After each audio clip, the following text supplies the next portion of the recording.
Wait, do you smell that?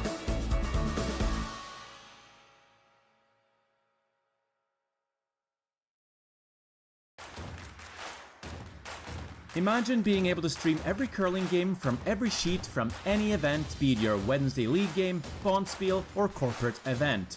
Curling Stadium offers an all-inclusive streaming solution featuring high-quality cameras, ease of use, great reliability, and minimal installation. Offering your sponsors customizable ad space on your streamed curling games and being able to sell video packages to your corporate events for increased revenue. With Curling Stadium, you can stream to any device, be it your mobile phone, tablet, or computer. Push the feed to your desired platform, be it Facebook, YouTube, or any other social media.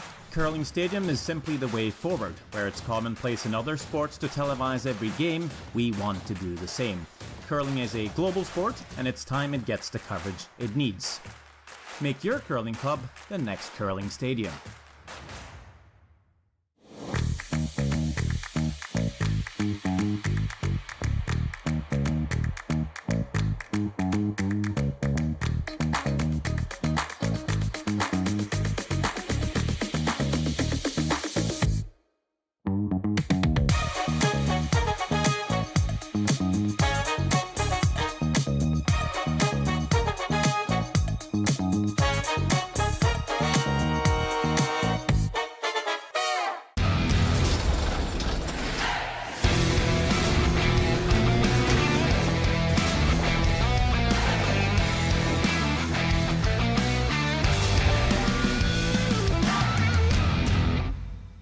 Hey Mark, you ready for this game tonight? Yeah, I'm excited, man. Cupsy, what are you doing over there? Don't worry, boys. Was just on AztecSafety.com, took a fire extinguisher safety course. Paul, I'm putting out the fires from now on. Woo!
Aztec Safety is #1 for online safety training. Aztec Safety is the proud sponsor of the Aztec Safety Challenge, the #1 event on the World Curling Tour. And Aztec Safety has been a proud sponsor of Team Jacobs on our quest to represent Canada at the Olympic Games.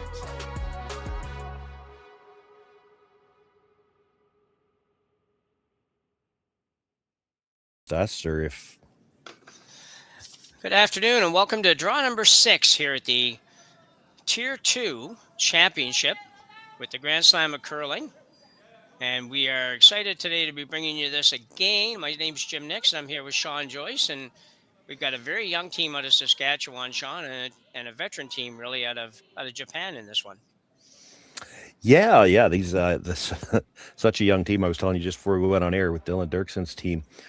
They did make it to the Tankard last year. They were probably a little bit of a surprise. Young junior team, still junior eligible, and will be playing in the junior provincials this year here in Saskatchewan. But they had a decent run in provincials last year, knocked off some of the best teams in the province, weren't able to make the playoffs, but good experience for them. And they're a nice young team to watch. I wish we had mics on them. They're very entertaining. Yeah, you know what? With still a year of eligibility left for junior and whatnot, it's pretty impressive that they made it to the Tankard last year. I mean, they're playing in Saskatchewan, a province with a significantly good number of good teams. So kudos to them. And we'll see how they get along in this one. Some of them have a lot of junior eligibility left. Tyler Derksen the second, and when you see him, he looks like he could be 12. He is just he's tiny. He's not quite that young. But he ended up going as an alternate last year after the Tankard with, I believe, if I've got this right, with the team that qualified for the U18. So he's got a number of years left. Nice. So right now it looks like Maeda probably playing with 3, but we'll get that straight here. Or maybe not. Looks like, so the jackets are all almost the same sort of look to them. Yeah, this needs to be a rule with need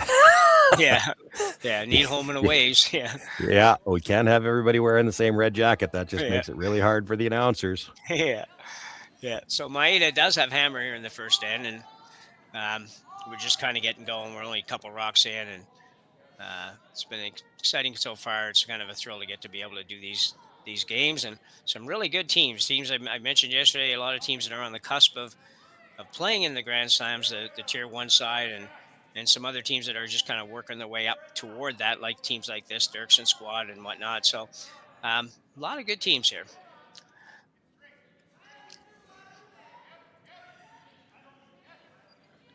I don't want to jinx it just yet, but weather could be a factor here in these two events, the Tier 2 here as well as the Tier 1 in Saskatoon. Before today is over, there's quite the blizzard started already now, and shouldn't affect anything on the ice, I wouldn't think, in Martensville, being played in a curling club. Although, it's probably not that bad for the traveling teams. The hotel in Martensville is not that far from the club, but for the teams that are maybe in Saskatoon that are trying to drive there from home, that could be a bit of an issue yet later today. And in Saskatoon for the Tier 1, again, you're counting on crowds coming into the building. Well, crowd coming into the building in an arena means they're bringing in all that snow, which is going to lead to humidity. So it could make for an interesting day. And that just means that these teams have to be on top of things, reading the ice. And that's an important skill. Yeah. And a pretty good handle early in this one. On this one, we got a rock on the button and a walk frozen right to it. So pretty good start for these two teams. Mentioned earlier that they both came off a loss in their first game, and so they'd like to turn that around. You don't really want to start 0-2. It's a 4-game round robin, so every now and then 2-2 will get you something, but at the same time, it's hard to do that if you start 0-2. So both teams looking for the first win. Probably should update, I was going to say everyone else, but maybe me as well, on the rules, because there are a few different rules in play here today than what you would normally see. I know I believe they're playing the only one blank end rule. Yep, I understand that to be the case. I think they're playing the same rules as the Tier 1, so that's one of the rules for sure. And I understand they've had a few double blanks in the Tier 1 so far, or at least in the event. Yeah, so that's certainly one rule. Blank a second end, you actually lose the hammer. You can only blank one per team. Yeah. And then the other one, and this is just in the round robin portion, as I understand it, there are no extra ends. Games will No. be decided by a draw to the button. Yeah, we were very confused the very first game we did. Or I did black and brown. Sounds like Crayola event, but yeah. Anyway, when they finished, I don't think the players knew exactly what they were doing because we were calling to go to a extra end, and then I forget, maybe James come on said there's no extra ends, it's just last shot draw and in the round robin. But then when we came back, they were doing a draw to the button. So yeah, so it will be decided by a draw to the button. I don't know how they decide who goes first, but that was actually last night's game with McEwen and Jacobs was decided that way. Yeah. So yeah, tough. Well, way and to I think lose. that might have come out of if everybody was watching the last Grand Slam, you will notice it went to a draw to the button for the championship, the very final game, and there were a number of people who weren't happy with that outcome, having a game that important decided by a single shot. So Yeah. they've decided to play extra ends, but just for the playoffs. And part of that, I think, comes down to, it's a scheduling thing to play extra ends for all these preliminary rounds. Like, it can really mess with your draw because the ice has to be prepped between games for the next game, and a game scheduled for, what time is the next draw here? It doesn't matter. Pick out a time. If a game is scheduled for a 3:00 start, well, that actually means the ice has to be ready for first practice by 2:30. Yeah. So you do have it. The draw schedule is fairly tight for the ice makers. Oh, absolutely. Yeah, for sure. It looks like a lot for the curlers, 4 Yeah. hours between draws, but that's Well, not as much time as it looks like when you got to factor in prepping No, the ice. exactly. And this event started Tuesday morning. So, I mean, it's like you can't start much earlier in the week. So you can't really afford to add a whole much more time to it. That's for sure. And the curlers are not going to be happy if all of a sudden say, well, we're going to scrape every second draw or something like that, right? Like you're doing a little fun spiel at home or something. But Yeah. anyway. So working our way through this first end here with just third stone to third stones. This will be Logan Sawicki. Third stone for Dylan Derksen. Sitting one right now, or they were last time before we got chatting there. So I'm pretty Yes. sure they still are. Still sitting one in the redstone frozen at the top of the forefoot. They might actually be sitting two. I never did really take a good look. The stone at the back of the forefoot. Who's got second shot? Maybe we can get a look at it on the overhead here in a minute. Oh, it's farther Oh back. yeah, it's Sorry. pretty. Yeah. Just thinking it was the back four, but it's all the way to the back 12. Thank you, whoever we have on production today in cameras. I'm not sure who that is. I think Matthew's on production, and I don't know which player is missing for Team Maeda. Yeah, it's tougher to figure out this week than most because our lineup doesn't show pictures either. So No. we've got the names. If they stand back to the camera and hold still, so that looks like that's Hiroki Maeda just through. That would make sense. Because I can see the H Maeda on his, but Yep. Chances are one Maeda is here, the other Maeda is here. yeah, well, and Hiroki listed as the third, so if he's still throwing third, then Takumi is likely holding the broom. Yep.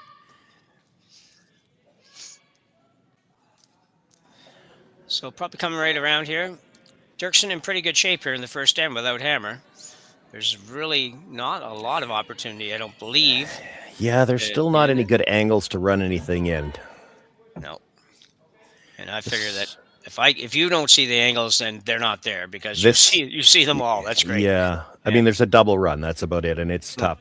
He's probably, I would think this is a guard. You come right in, you actually just could cue it up to play some kind of run, red onto yellow onto the red. That red, yellow in the house looks like they're dead frozen.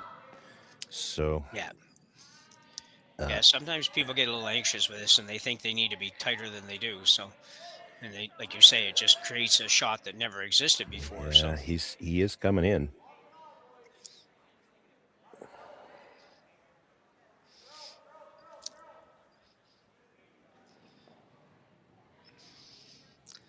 well, probably not going to hurt them. Although, Well, but I don't know that there was angle red onto the red before that. There might be enough angle to get that tight red one onto the yellow. Like, you can't see all of it. no.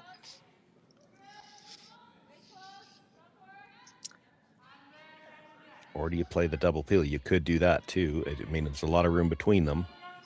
They're definitely looking at playing the hit on the short red now. Yeah.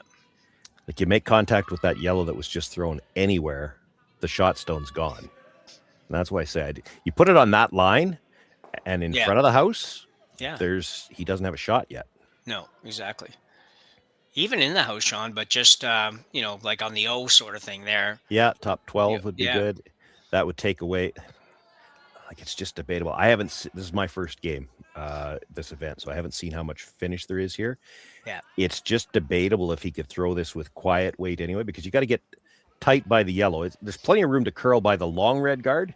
The issue is you need to hit fairly close to the nose on the second one, and that tight yellow that's right in front of it kind of choking off the angle. Yeah, it's what we found yesterday was that with any weight at all, it would run pretty straight, which is kind of traditional. And it had a lot of curl, but not as much curl maybe as we had expected coming in. But this is a nice weight here, but he's going to be on the guard. So that curled up a bit, but he only had, backline weight probably at best. It's hard to judge from the angle we're at, too. To me, it did not look like he got out to the broom. No. But he threw it safe. Like, you're either going to peel the guard. He didn't want to miss it on the wide side. Hitting that yellow tight one was never going to help him. Peeling the guard, he's still got a shot. Yeah. And not a completely easy guard to throw here because because that red one that he just tried to play is still there. So the guard's got to throw a wide guard on this one. Thinking probably short on this. I don't think he'd want to come in here again, would he, Sean? I can't see the benefit of that. The only benefit I can see if you come in, because of the angle that the first yellow red's at, if you could tap it 6 inches, then when you tap the yellow up, that yellow red angle at the top is now going to be angled to go by it. Yeah. And it would act like a staggered guard at the top of the forefoot. Like, you'd have to be really brave to play it, because if you hit it too hard, you could open something up. But there is a chance if you came in and wiggled that just right, it would be a guaranteed steal. He'd have nothing safe to play. Yeah.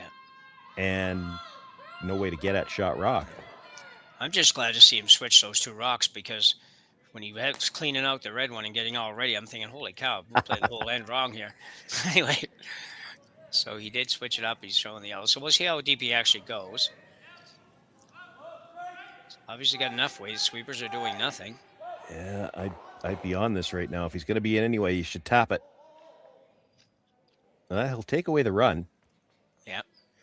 But he left the yellow just for one. Yeah. Actually, he might have curled far enough that the run is still there. Red onto the yellow on the top of the 8-foot. Yeah.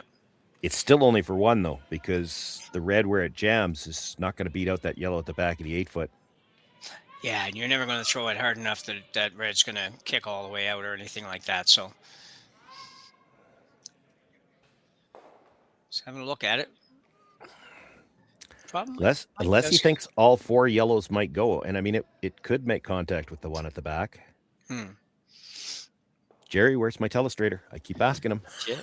So he's looking at red onto the yellow one that was just thrown, have it come straight back, clip the yellow, the top of the 8-foot. So basically the one coming straight back will clip half the yellow. That'll actually drag the red a little bit, so it'll stick pretty solidly on that yellow at the top of the button. Yellow at the button comes straight back. And if it clips the one at the back, you could see all four yellows go for two. If the one at the back doesn't go, and they've decided that they don't like the risk of that, you can play this directly at the one at the top of the 8-foot. That's what he's looking at now. Yeah. Yeah, I think that this is just for one. But yeah, it's one of those shots. I think if you had to score a big end or something, then you'd go ahead and play that, Sean. But I think like you say, the risk is it might be minimal, but it might be enough that you don't want to take it on, because you're going to have to throw it hard if you're going to move all those yellows. You are. Yeah. But it was interesting to look at it. It certainly looks like it could be there. It might be there. It's hard to know how the last yellow comes back, because the first one, the red's going to drag onto the yellow. I think it might go by the yellow at the back, but you might just get three of them. Yeah, when there's that many angles to be involved first, you don't know how much drag there's going to be when it gets to that point. This is tight. So Takumi Maeda trying to make a little angle hit here for one in the first stand. Got to get by the yellow. It's just thrown. Will not quite get there. So yellow, Dylan Derksen will steal one here in the first stand, and we'll be back right after the break. Brett, come on, man. I know Aztec's #1 for online safety training, but we really should be out here practicing. I know, guys. I'll be right there. Just let me finish this course on gas detection. Wait. Do you smell that?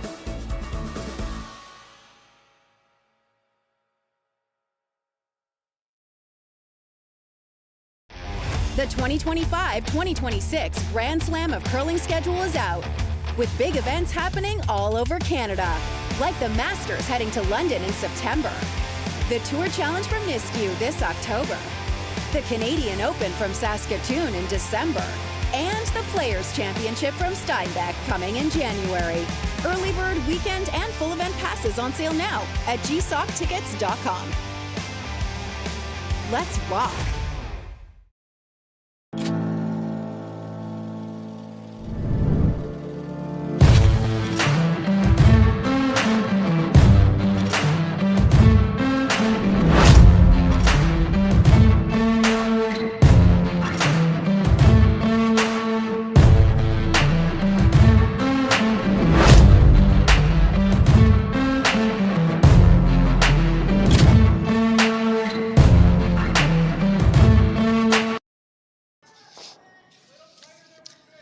So one end in the books here in Martensville, the local team of Dylan Derksen scoring 1 in the first end, stealing 1 in the first end.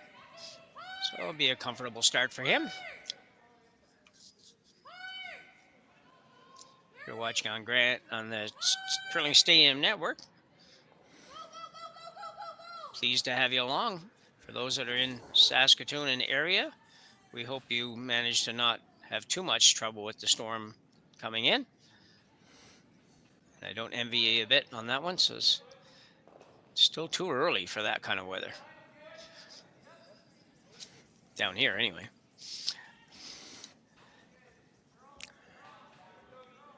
Okay, I think I got the roster now, so we can start. We can start introducing players. So it does look like for the Maeda team that the player listed as their normal lead, Bikuto Tokoro, is the one who is not here. Okay. Uryu Kamikawa is throwing the first 3 stones. Okay. Hiroki Maeda throwing the next 3 stones, and Takumi Maeda in the house as the skip. It's funny, I haven't heard much talk about it this year, but for the last couple of years, there's been a lot of discussion surrounding playing shorthanded and should it be allowed? Yeah. Because there is a feeling especially in the modern game, that there's some advantage in that. You typically see with the modern brushing styles, they usually have 1 brush on the ice anyway. And now you get to throw 3 rocks at end, and that's just a few more reps. You get a better feel for the weight. Yeah, and the physicality of all the players now is so good that it's not like you or I going out there and saying, okay, we're going to have to sweep all by ourselves for 7 games or something. With a corn broom. Yeah.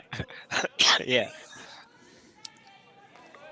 For the Derksen team, this is Tyler Derksen throwing the second stones. The brush there was Gavin Martins. He is the lead. Logan Sawicki throws the third stone. That's him on the left. And Dylan Derksen, the skip, in the house.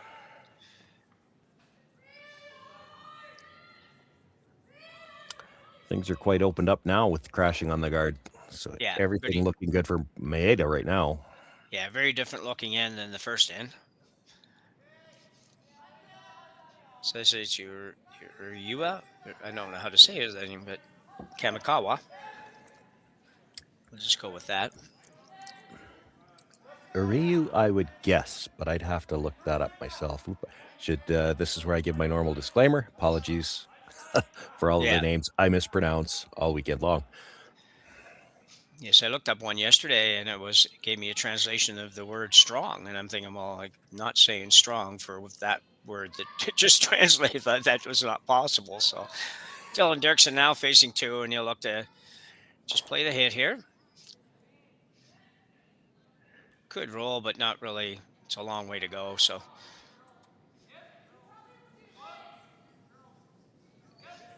should hang around.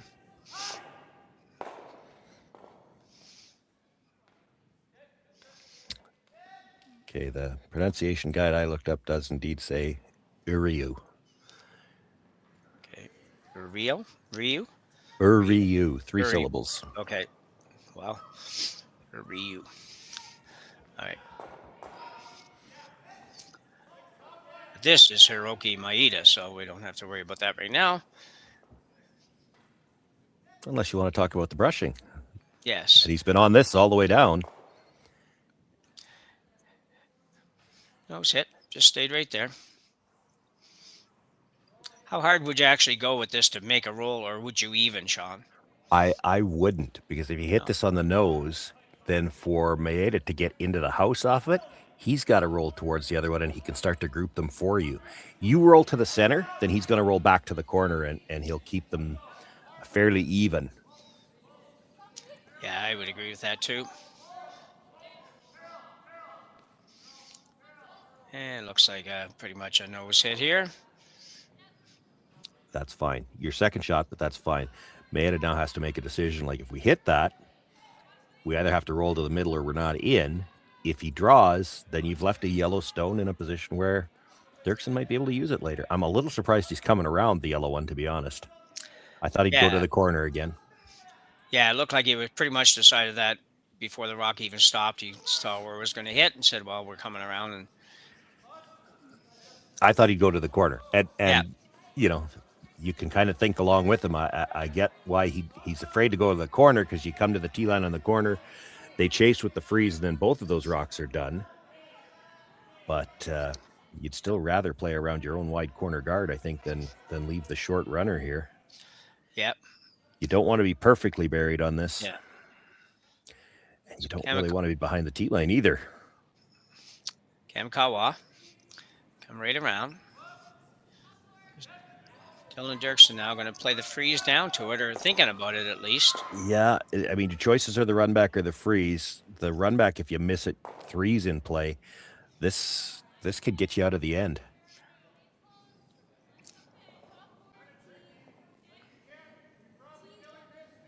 This would be Tyler Derksen. We're into third stones now. This is are we? Logan. Okay. Yeah. Oh, this end is zipping along. Yeah. Not used to that.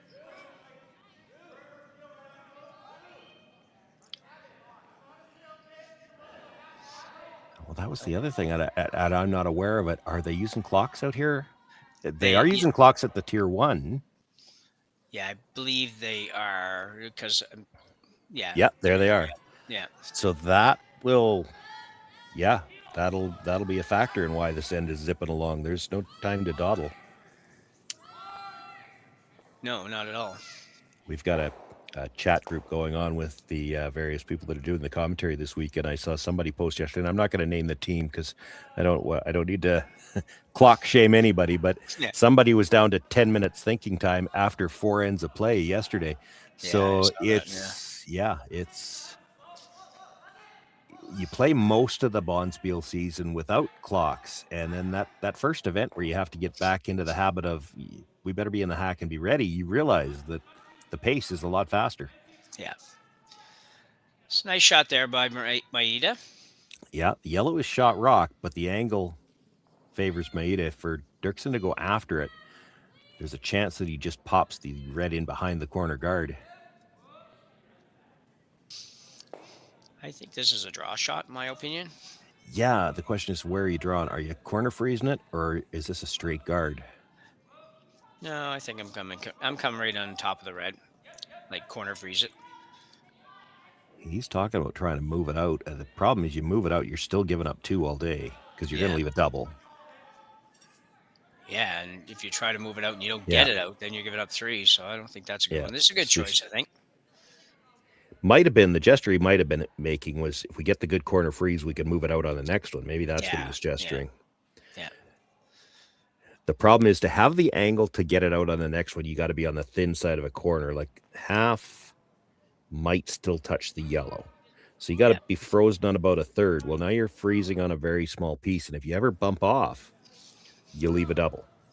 So this has got to be fairly precise. And that's not so much a comment for the thrower to be aware of. This is, once you get into that fine of a placement, it's on the brushers. Like, the communication here has to be good. Yeah. And we saw last weekend how often that was a problem Yeah. on some of those freeze type shots. It doesn't matter on a stone like this how well you throw it. If you don't sweep it right, you can't make it. Yeah. Sometimes that means you don't touch it, but I mean, if you don't sweep it, if you don't sweep it right, you can't make the shot. No.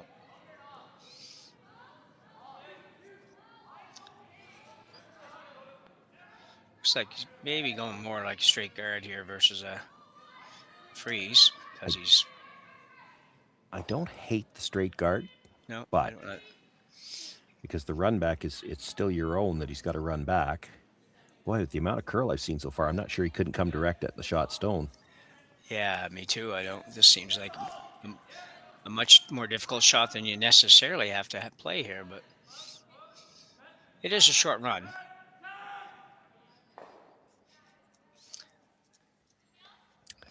You don't want to angle this at all. Right on the nose, clips the red on an angle in such a way that both yellows would go. And then if you ever happen to over curl on this, you could roll into the 12-foot and the stone in the house would be accessible directly. Yeah. He's not worried about over curling. He's firing this one. Takumi Maeda, yep, coming with the heat. Kamikawa on the brush, and we got a bang bang. Yeah, he hit it on the outside. He should have been going for a nose hit there. Yeah. Yeah, I don't like the freeze now because it leaves that double. Yeah. I think you could get at it directly. It's still going to leave a double, but it's not for any more than 2. Yeah. Take one more look at this.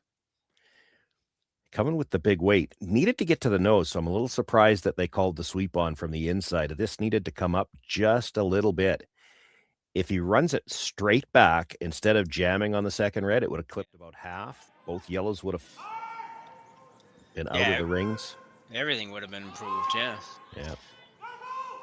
I'm not quite sure why he was sweeping that either, so.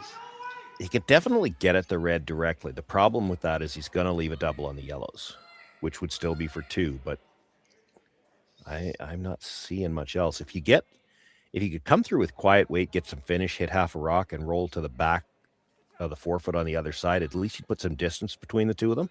Yeah. With that broom, it looks like, what would you guess, Jim? You've seen some games. How much finish do you get with hack weight? Is that enough ice? Yep, that'll be enough ice, yep. Okay. I'm just looking at how much they were taking for draws, and I was wondering, is that hack or is that more than hack? Got to be clean. I mean, most of these teams are still throwing it a little bit like they're playing in arenas. They're popping it a little bit, but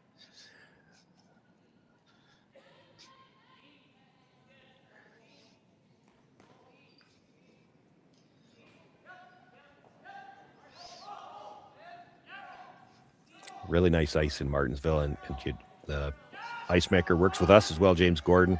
Very proud of the ice that he makes in Martensville, and well, he should be. And I think adding into that, they've got brand new rocks there. I think it was at the start of last season, maybe it was the year before. And so, outstanding curl on these stones. Yeah, that's what we heard coming into this event. We've been in Martensville a number of times to do events, so we're familiar with it, what it looks like. But I know that there was a lot of talk about the ice conditions here being very, very good. So the old stones weren't horrible either, but they weren't the same stones across all 4 sheets. You had 2 different types of stones in there, and that did at times make for some challenges, I guess. Yeah. So Maeda throwing a rocket. Oh. Got away with it, but yeah, I thought he might have wiggled through, but he stays for 2. No, he had to throw that curl. Yeah, so Maeda does pick up 2 here at the Grand Slam of Curling Tier 2 event in Martensville, and we will be back right after the break. Welcome to the rockshop.net, the official store for the Grand Slam of Curling.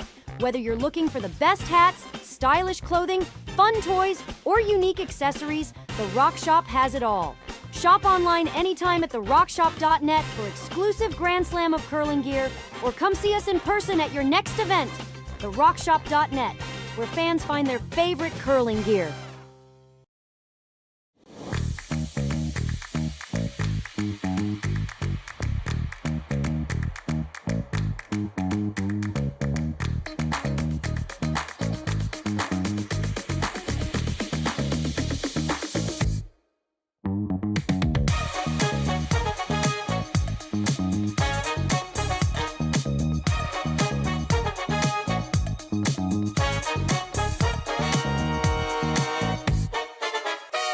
Developed over a decade in collaboration with the finest ice makers this side of the Atlantic, the Pebblehead PB5 is nothing short of a triumph of sophistication and craftsmanship. Weighing less than half its lumbering copper predecessors, yet boasting tenfold their durability, the PB5 delivers perfect, consistent ice, time after time. The PB5 by Pebbleheads.com, the apex of ice-making ingenuity for the roaring game of curling. So we're back here in Martensville, where Dylan Derksen says he has a 2-1 lead here, but it's actually wrong. Maeda has a 2-1 lead over Derksen.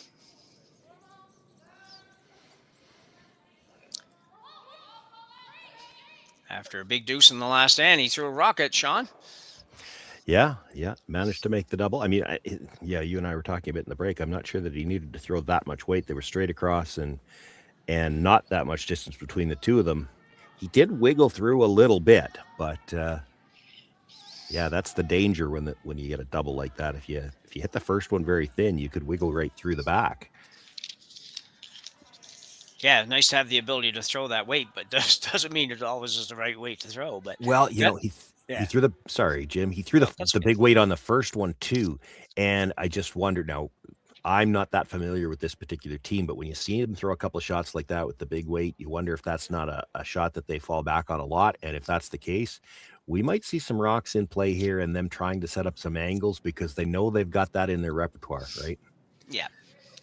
Yeah, he certainly throws it very smoothly. It doesn't look like it's a challenge for him to throw it. So, yeah, and the teams that know they can throw that, they'll set up angle after angle in the house, knowing that it just takes one good shot to blow everything up. Yeah. So Dylan Derksen now got the corner up. Going to try to set up the box. Not quite going to make it around the corner. It's a little light. Interesting where it stopped, though. That makes it really tough. Not that you can do it yet. This is still just the fifth stone of the end. You can't play the peel on the corner guards now, but if Maeda decided he ever wanted to clean up the corner, look at where that looks like it's going. It looks like it's headed towards that red shot stone. So it's going to force him to play aggressively towards the middle, try to keep the steel alive. And that just means we're going to see more rocks in play likely here in this third end. Yep.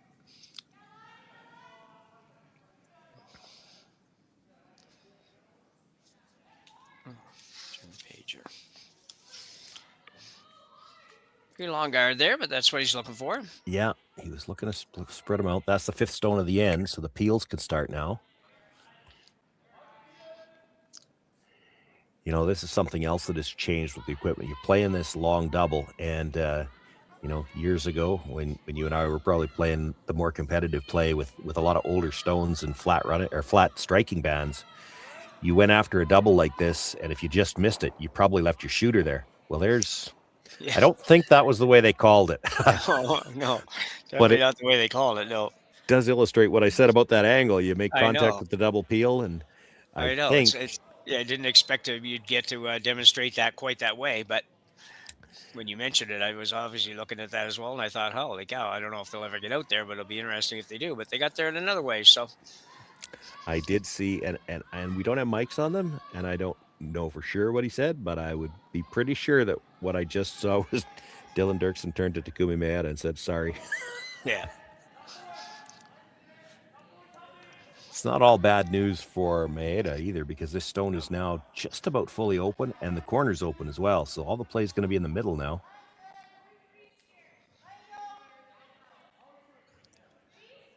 So we're going to die on him a little bit. Just looking for a freeze there, but not a horrible place. Yeah. You probably can't see enough of it to run it straight back. The double peel is debatable whether or not you can make contact with the yellow. I didn't mind his first idea to draw to the corner. It just depends here if you're Derksen, and this is a young team, so I don't know if they might be of the opinion that if we get a chance for deuce, we're going to take it anytime we can. With a lot of the more veteran teams, let's call them that. Yeah. they're not going to play too aggressively in the third end, the odd end. They want that hammer in the even ends if they can get it. Yeah. Going to the wings here, though. It's a little bit more conservative play, but It's a good play to try to get your deuce. yeah. As long as you get second shot. Yeah, that would be much more helpful. So a couple of short draws here for Team Derksen. Cost them a little bit.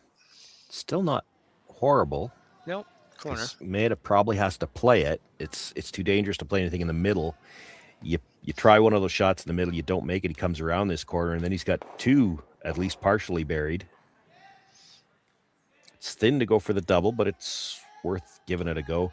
Even if you hit the first one fairly thick, come across and just tap your own out into the open a little bit. Just fully open where you have enough that you could run it back. Yeah. They kind of got caught in the middle on that last draw. The angle they got was great if they freeze, but when they came up, 2.5, 3 feet short, now it means they can't run it back. Yeah. So here comes a double attempt. Probably has to hit about a third of a rock or thereabouts. It's really close. Very nice. Can he get it out? Got to get it out. And he did get it out. Nice shot. By Takumi Maeda. This would be really aggressive. I think most teams would get to take another look at the double. And yeah, good look here where you see where he makes contact, just how thin they had to play this on the first one. Take a look at it. Like that's a quarter stone or maybe even a shade less. Yeah. And at that, like he hit the top end of the second one. So he couldn't have hit it any thicker. He could have still hit a little thinner. Yep. Yeah, and you wouldn't have thought that for sure. This is aggressive, especially for the third end. Yeah, and those rocks are also close together. I think I would have been trying to blow that up for sure. And they're struggling with draw weight pretty bad.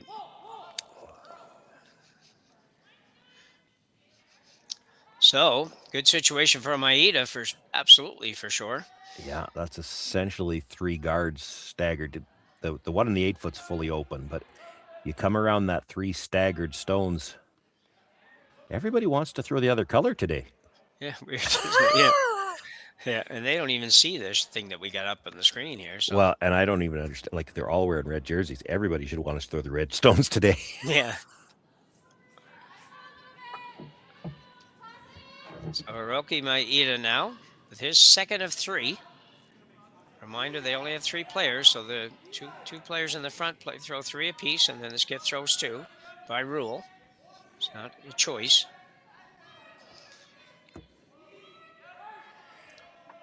This looks like it's got more room coming by. Should finish really quite hard. There it goes. You don't want to be behind the tee line. That's the get out of jail shot. Is it ever?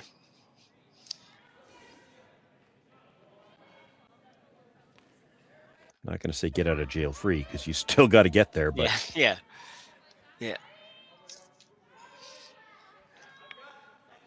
But you got to feel better than you did before you threw that rock against you. So Logan Sawicki now.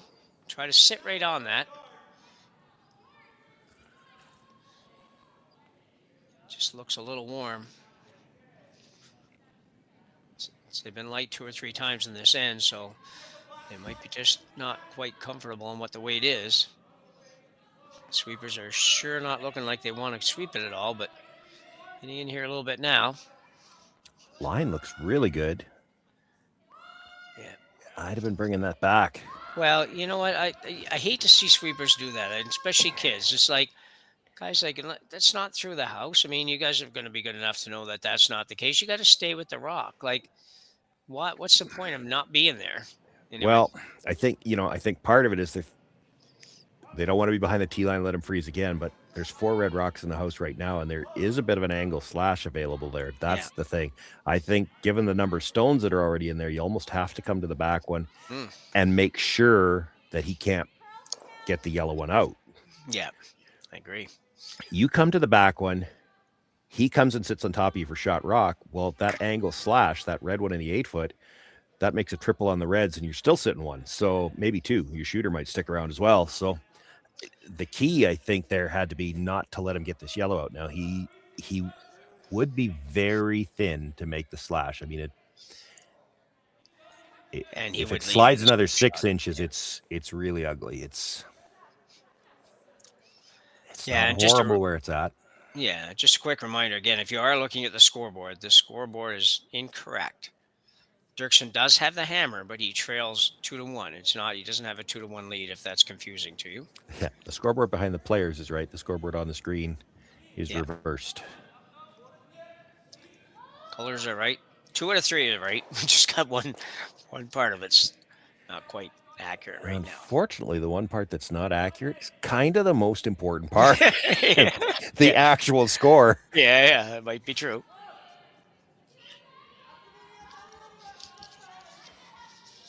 I had a running joke last week. It was whatever went wrong, we blamed Connor. Connor Sims was on production for a lot of my games last week. Yeah. He's not on production for us today, but I'm still tempted to say, I couldn't blame him anyway. It's Connor's fault. We'll throw him under the bus. Yeah. And then we wait to find out how long it takes before he hears that I did that. Somebody heard us because it's fixed now. Yeah. So Takumi Maeda now. Yeah, he is going to play the little slash. Yeah. Got to be really thin on this. He should leave Derksen with pretty much the same shot. He will, but there's going to be an extra rock now.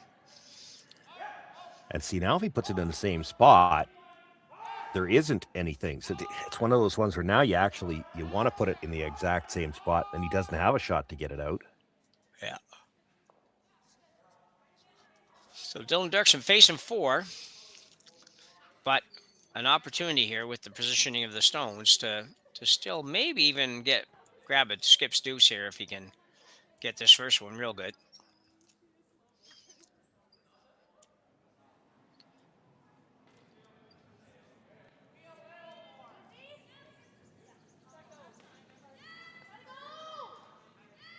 Maeda could have given some consideration to just freezing down to that one, and I know Dylan was sitting 1, but because he was going to have this exact same shot with what Takuma played, so here it comes anyways, out turn. Looking for not quite a freeze, as Sean said, like something even above the tee line is good as long as it's buried here. And not good, but probably better. Sweeper staying a little tighter this time. Going to maybe carve it over. It's got to do a little curling. Yeah, half a round's okay on this one. Yeah. Pretty darn nice shot.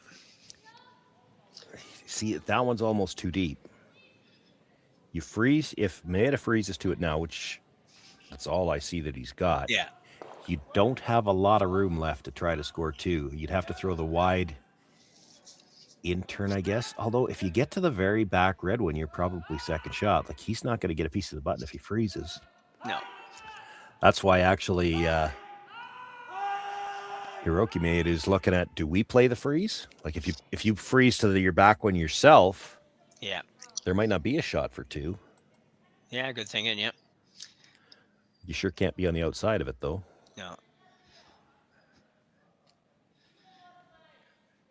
But they are going to play the shot that I think most people would opt for here, just to freeze here and leave the shot that Sean mentions is definitely there. But yeah, I'm not sure that wasn't the better call. You have to make it. I mean, here's the other thing: we're third end of the second game. Are you sure you know the line to get there? Because if you don't get there, you're leaving him essentially the same shot he just threw for 2.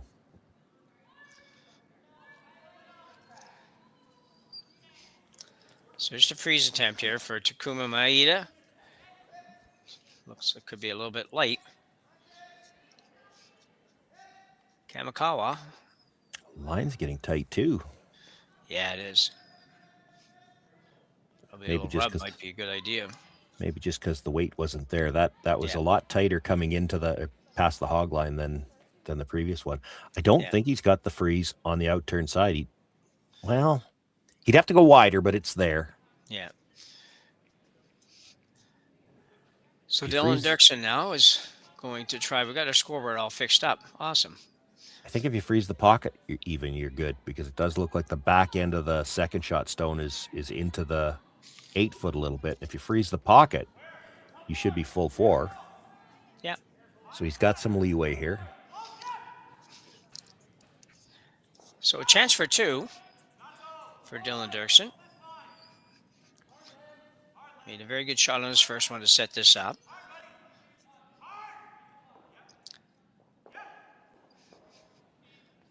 Yeah, drawing against 4 with his first one, he's going to get a chance to score 2. That falls under the category of skips deuce, doesn't it? It does. It definitely does. The only problem here is whether or not they can judge the weight on this side. It should be okay. As long as it Switch it. curls. Yep. If he gets inside the back, well, this is going to have to go. Yeah, they got to go.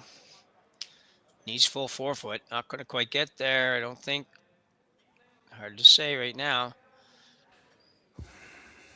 I wait till we have a don't quick think look. so. They lost one brusher stepping over the guards, but I'm not sure why the second one wasn't able to keep going. It was almost like he was almost losing balance there for a Maybe. second at the end.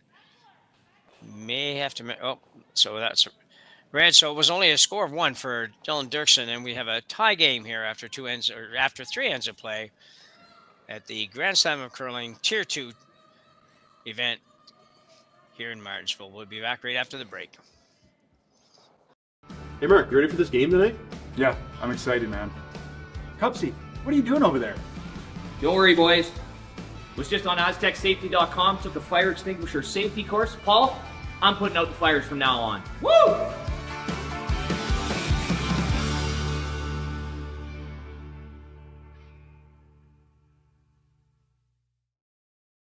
Welcome to the RockShop.net, the official store for the Grand Slam of Curling. Whether you're looking for the best hats, stylish clothing, fun toys, or unique accessories, the Rock Shop has it all. Shop online anytime at the RockShop.net for exclusive Grand Slam of Curling gear, or come see us in person at your next event.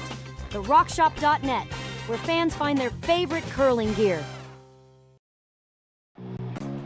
Who knew after 20 years in real estate I'd have to make silly videos for Instagram and come out behind a tree? Stu, we need to do this stuff. Why can't I just door knock into open houses like I did in the old days? That doesn't work anymore.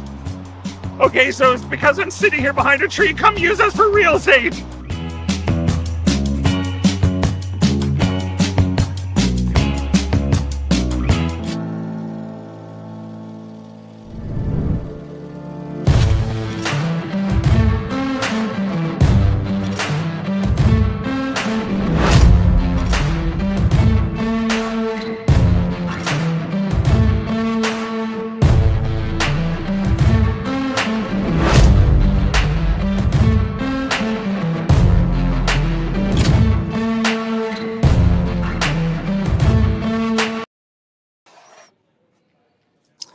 So all tied up at 2 after 3 ends of play here in Martensville.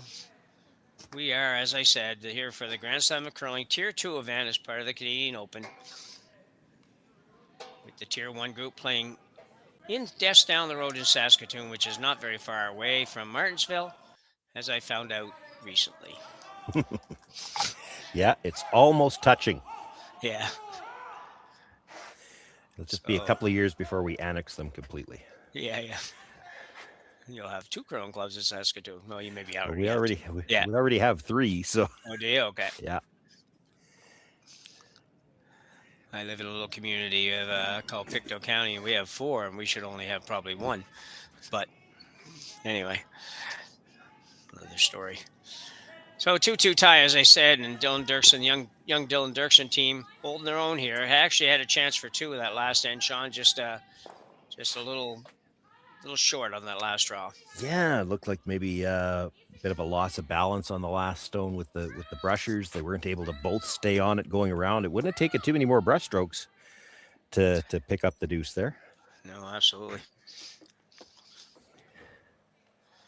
So we got a center guard up. We've got a Maeda rock at the top of the 12 and Derksen coming around. Was still a good attempt when you consider that he was throwing on the side of the sheet that they hadn't seen for a while. It's a bit of a guess. Yeah. Yeah, really good job.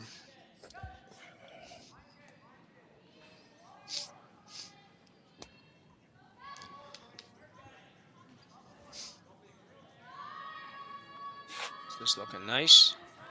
They keep it going. Well done. Maeda will sit on the corner of that.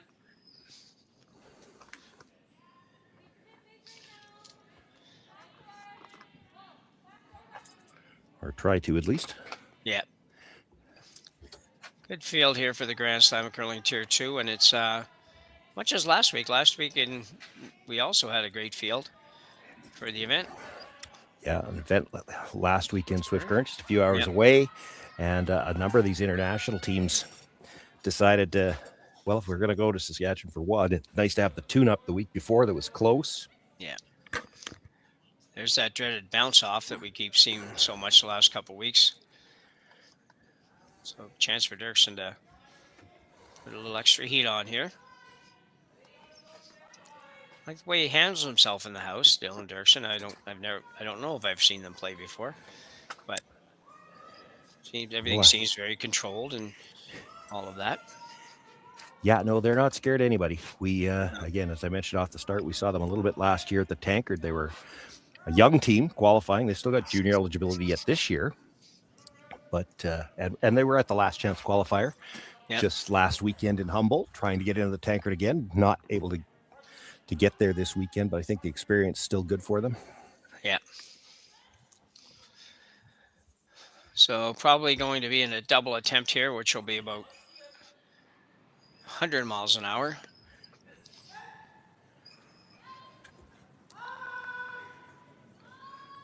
Gonna have to hold it though. He's gonna be okay. Very nicely done. Get it out. He will. So well thrown for Hiroki. Gonna have another look at it.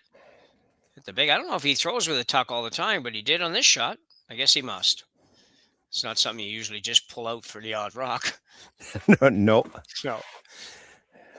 No. I will pull out the flat foot just for the odd rock when I have to do instruction, but that's about it. Yeah.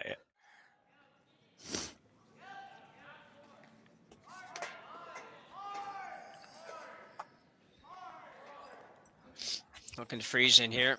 So it's going to crash on whatever. I don't think it's not got the line, not got the weight. So in some trouble now for Team Derksen. Maeda with a chance to sit 3.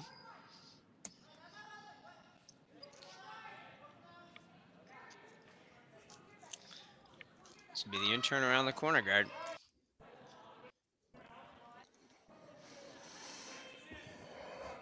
It's kind of interesting that somebody with a Japan would end up coming out with a tuck delivery. It's, most of these people are going to be, most of the Asians and Europeans that we see all the time throw pretty standard type deliveries, so you wouldn't normally see too much of that, but I'll work hard on this one. Probably going to get there. Yamakawa, he's fine. So nicely done. Can't have 2 more opposite shots than that from a rocket to a draw, so Derksen's got to figure this out here. Well, that hand to the hip is usually they're looking for bumper weight. Yeah. So he's trying to play the angle raise onto the shot stone. This is not without risk. This is kind of an all or nothing type shot.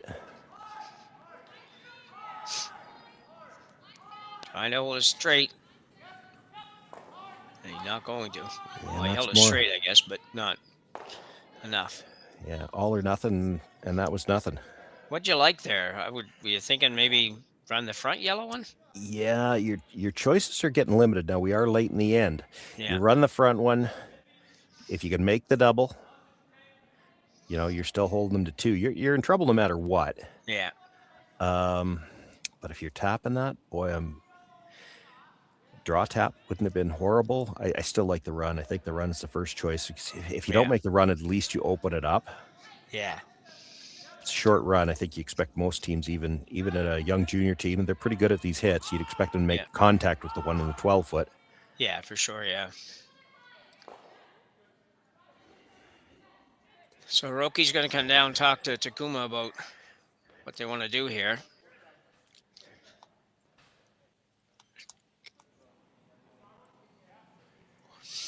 probably don't like to leave that same shot that Derksen just played, but at the same time, can't protect everything.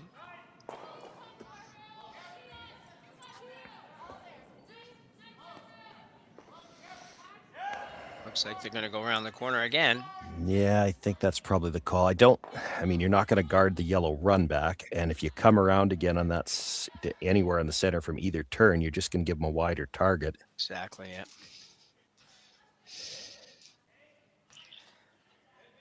So building a monster end here is Team Maeda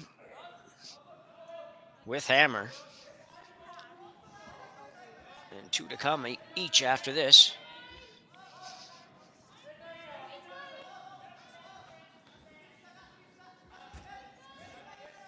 This is the same shot he just threw, so expect it to be really close.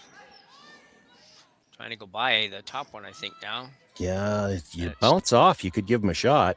Yeah, he almost did. It was almost disaster that way. Well, he's still got a hit and roll on that to the back of the forefoot. Yeah, I agree.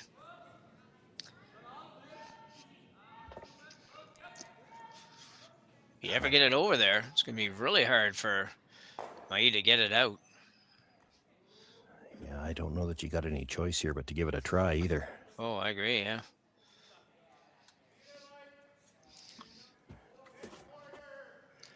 So Dylan Derksen in a heap of trouble here.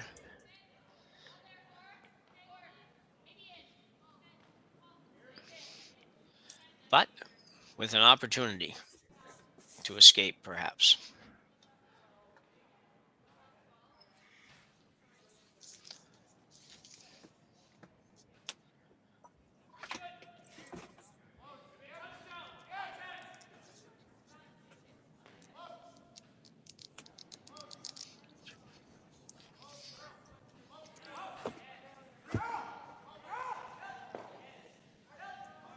Indicated it's a little down. It did look a little down to me coming out, so I don't know if he'll get enough of a roll off of that.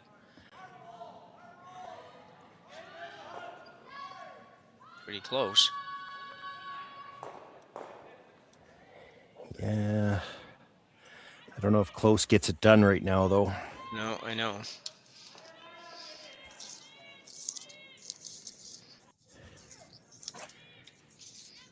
Fortunate, actually, they didn't leave room for Maeda to roll underneath. Mind you, he might prefer to go to the wide side anyway here. Yeah. Yeah, I think he's got to be serious about... I don't know why you... I don't think I would try to go that way. I get it if you thought you could roll well past the guard and out into the open and let him hit a stone at the back of the 8-foot, which isn't going to get him much, but that's not a gimme either. He doesn't have a ton of room by the red stone at the top of the 12-foot. The only good thing, I guess, is that if he hits this, there's not a lot that Derksen can do about anything. Although I would have thought he was just trying to roll back behind the corner myself. Well, if he noses it, I think if it's me, I'm freezing and take away as much of the end as I can. Yeah. Because I don't think you can get underneath if he noses this. Ooh. Well, that's pretty good. Yeah, it is. I wasn't sure you could do that. I didn't think he'd try it. Let me put it that way. Well, this could be the game ender shot here if he plays this. Or could be put himself in a great position. You still got the freeze to probably hold him to 2. Yeah. Because it's hard to get a third one in there if you make a decent freeze. Yeah. I'm certainly leaning towards the draw for sure, no question. It's just, this shot's just, I think, too risky. The game is over if you don't make this. Well, you could make this and still give up 3, because if you don't stick it in behind there, it's still an open hit for 3.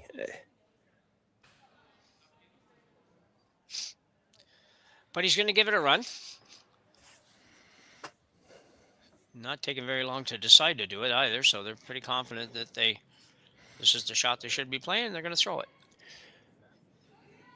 The angle on the 2 in the house isn't great either when you're coming from this direction. very easy to leave the top one of the two hanging around in the back 12-foot somewhere. Yeah. Dylan Derksen's final rock here in 4. Maeda still with 1 to come. Has to dead stick this.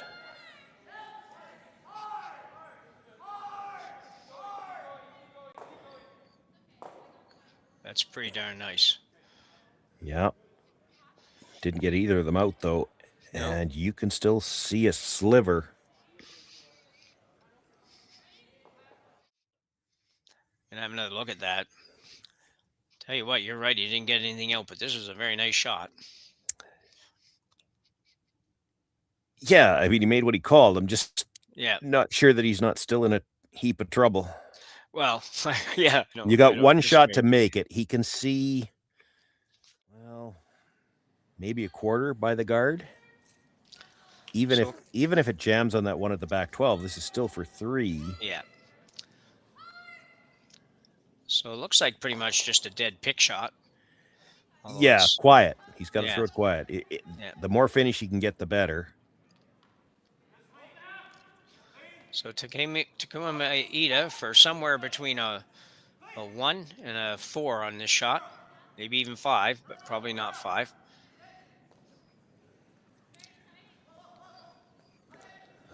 He's never wide, I'll tell you that. No. This is going to be close. He's back and forth. It's got to be close. And he got this, and will it take the back one? No. Nope. So Maeda will make the pick for 4 here in the 4th end and take a pretty commanding 6-2 lead as we go to the break. Imagine being able to stream every curling game from every sheet from any event, be it your Wednesday league game, bonspiel, or corporate event. Curling Stadium offers an all-inclusive streaming solution featuring high-quality cameras, ease of use, great reliability, and minimal installation. Offering your sponsors customizable ad space on your streamed curling games and being able to sell video packages to your corporate events for increased revenue. With Curling Stadium, you can stream to any device, be it your mobile phone, tablet, or computer. Push the feed to your desired platform, be it Facebook, YouTube, or any other social media. Curling Stadium is simply the way forward. Where it's commonplace in other sports to televise every game, we want to do the same. Curling is a global sport, and it's time it gets the coverage it needs. Make your curling club the next Curling Stadium. Hey Ben, what's the Aztec Safety online e-learning website again? Yeah, that would be aztecsafety.com. Fire extinguisher and firefighting, we'll send that one to Paul. Ah, now here's a course I should probably take. Conflict resolution. Power line safety. Yeah, I thought it might help me with my line calls. Did you know this Aztec website has over 100 safety courses? Jeez. Aztec Safety online course. Ground disturbance. Could have used that a few seconds ago.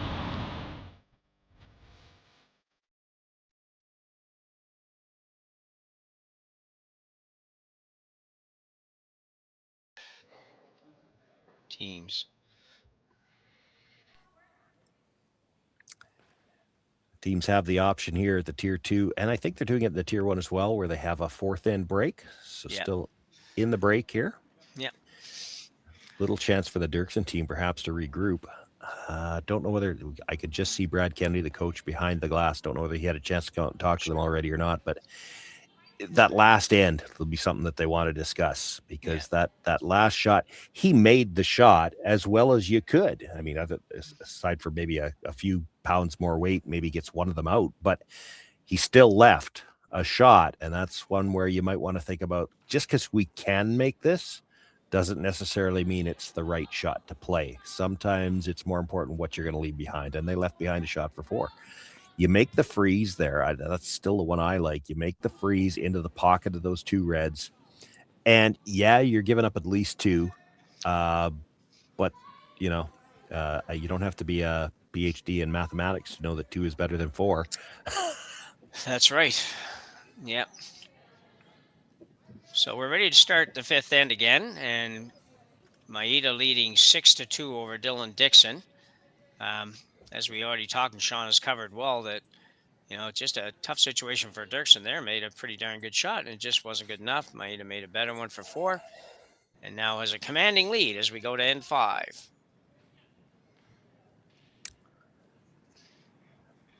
The other thing we were reminded during the break, we hadn't made mention of this yet, the Derksen team, they had a good run last year, juniors and as well at the Tankard.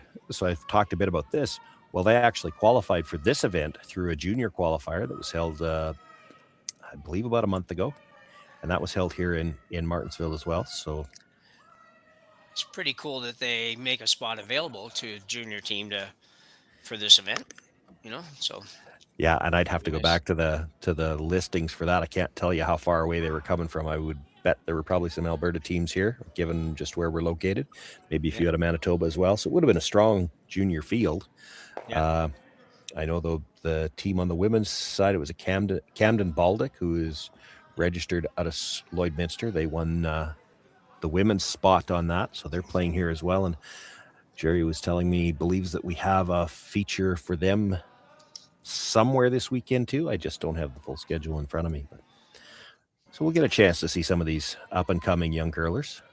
Yeah, it's great. It's it's a great learning curve for juniors. I mean, some juniors come out of junior, move right to men's and ladies, and seem to be able to compete 100% at that level. But others, it just takes a little while. Even no matter how good you are at junior, it's a big step.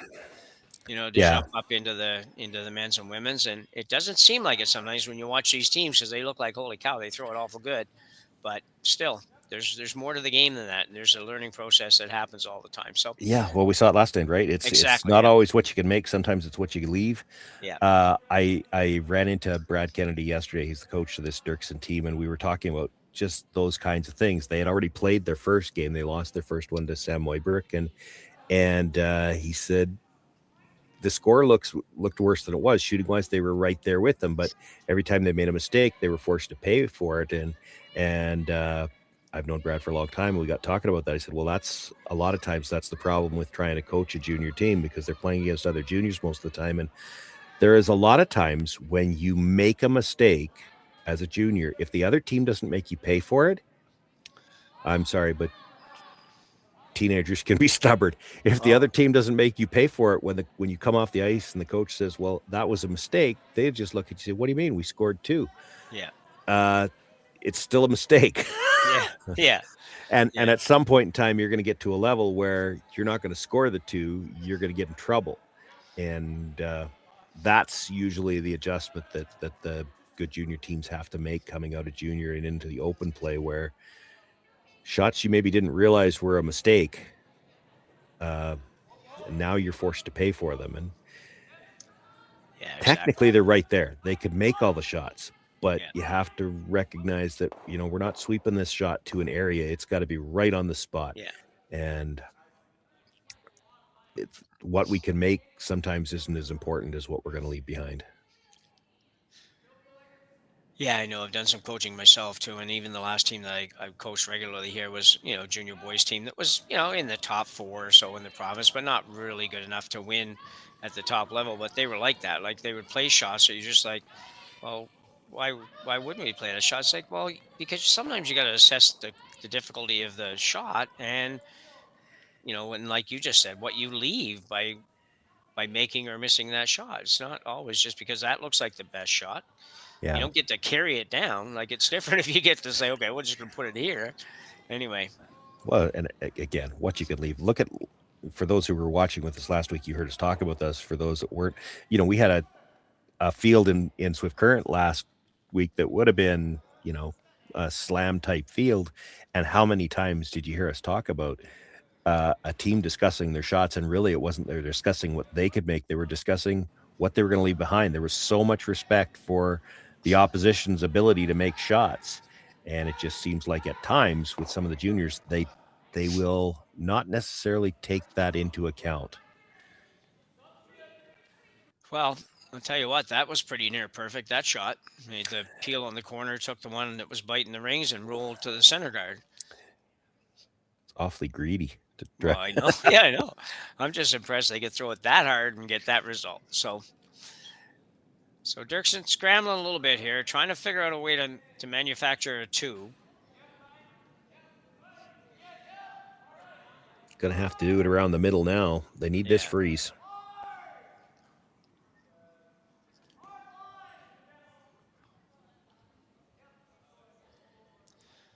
Not quite there. Struggle with draw weight for the most part.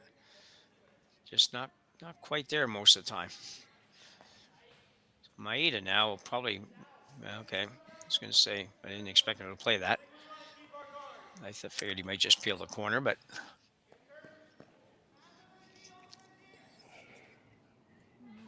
Yeah, maybe thinking he can get the double peel and carry through here.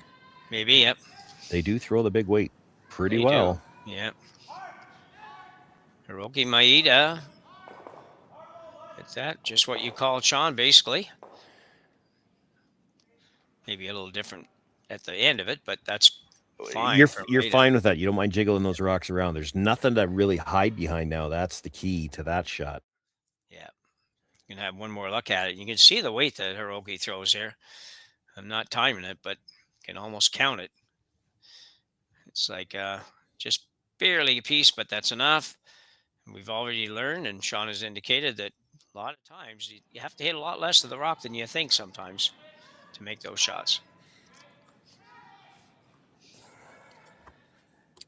Where are we at? Third's first stone. Now I'm thinking along with them. Yeah. Yeah, your options here, I think the corner freeze they're playing is not bad. The only other option I could see is you throw a guard about a foot off the center line, fairly tight to the rings, and then it's tough to peel it without jamming it into some shrapnel. Maybe late in the end for that, though. If it was seconds last stone, I'd probably play the guard. Yeah. Yeah, I think I would too if it was a little tiny bit earlier than this. So they're going to bounce off. Yeah, that's the tough thing about those is that, as I just said, you got to sweep it to a spot, right? He bounced off a little bit. And now there's room to pick it between the two reds. Probably won't hurt his feelings either if he took that red with it, as long as it gets underneath the one in the forefoot. No, I agree.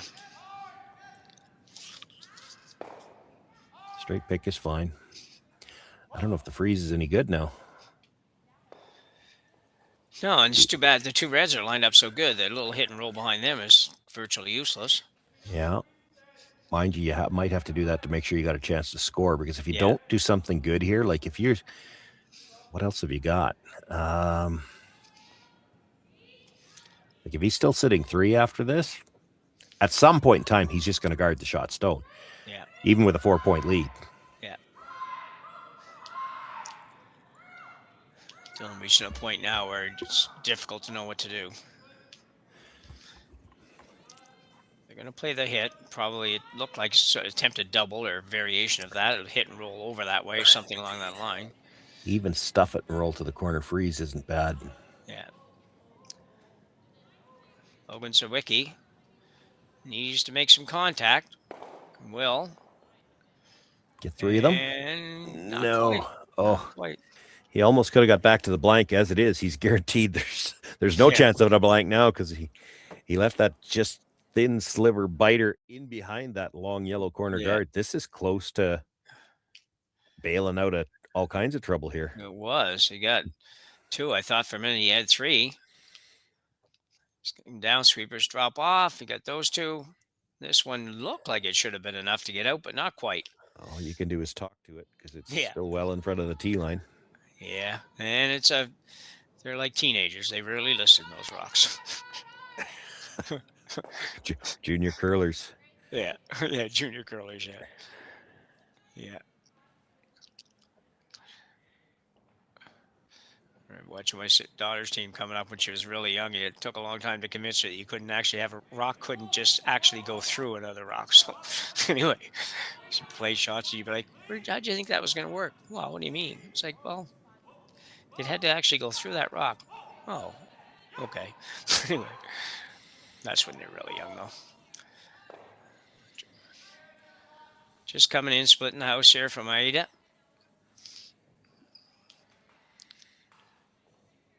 Not going to get there. That's actually not a great shot.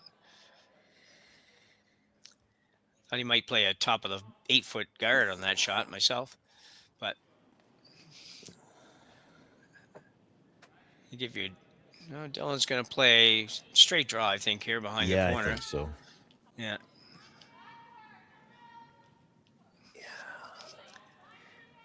And he may or Probably some may not people have a wondering, shot. yeah, why do you not play the hit and roll? Hit and roll's tougher to get dead buried.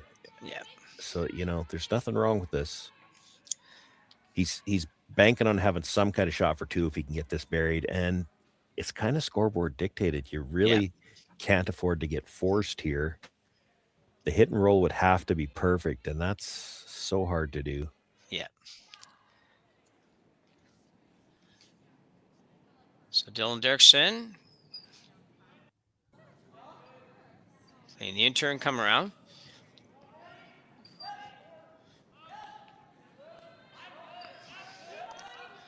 I think they got to go a little, but pretty hard to tell watching on here. Switching up here just for the curl purposes. Pretty nice shot.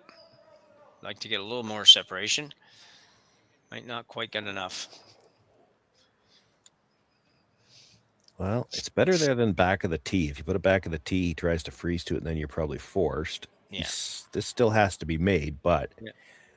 you do expect on short runs like this that they're going to at least make contact with a stone like that. And then the problem is that because that little biter's still hanging around out there, you're still forced.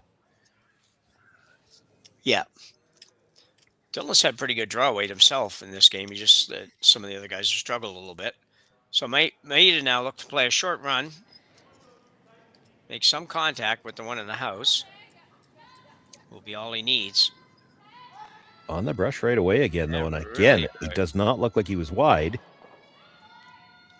Gonna get away with it, but not by much. And just to add insult to injury, he rolls for a third biter. So,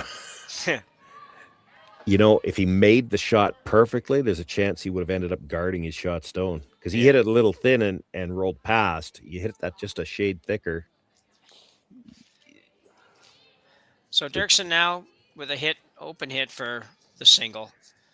Doesn't have much a choice but to take it at this point. Yeah, and then he's going to have to play for hard steals. Yeah. Yeah, you reach a point in the game sometimes where it's like, well, it doesn't matter because if they score anymore, we're done. So we might as well go as hard as we can to score. Now, the nice thing, if you want to call it that, about the format here is at least he's still only going to have to steal 3 ends in a row. If you steal 1, 1, and 1, you've tied the game. But the extra end isn't an extra end. It's a draw to the button. Yeah. So he doesn't have to do it 4 times. No. Well, good point, actually. So, but he will pick up a single here. So he will trail when we come back by a score of 6-3 to Takumi Maeda from Kitami, Japan. Brett, come on, man. I know Aztec's #1 for online safety training, but we really should be out here practicing. I know, guys. I'll be right there. Just let me finish this course on gas detection. Wait. Do you smell that?